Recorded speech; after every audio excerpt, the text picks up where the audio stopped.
สวัสดีค่ะวันนี้ยายพรสวีเดนจะพามาชมอนุสรณ์เรือรบหลวงประแสนะคะ อันนี้อยู่ที่จังหวัดระยองแถวชุมชนปากน้ำประแสค่ะ มาชมไปด้วยกันเลยค่ะลำใหญ่มากเป็นเรือที่ปลดประจำการแล้วนะคะเรือนี้ปลดประจำการเมื่อวันที่22มิถุนายน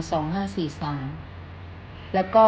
เคลื่อนย้ายตัวเรือทั้งลำมาตั้งเป็นอนุสรณ์วันที่25ธันวาคม2546เมื่อ20กว่าปีที่แล้วเนาะเรือลำใหญ่มากค่ะมาชมไปด้วยกันเลยค่ะเดี๋ยวเราจะขึ้นไปข้างบนนะคะ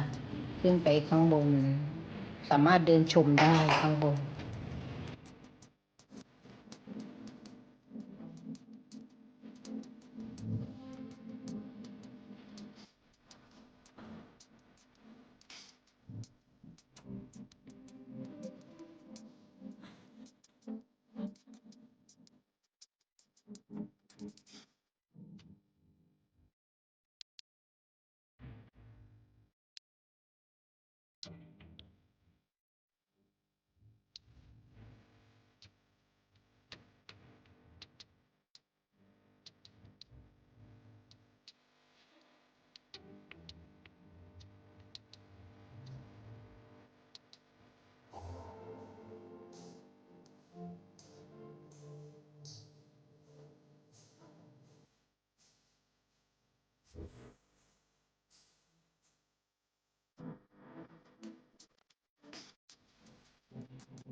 โอ้ย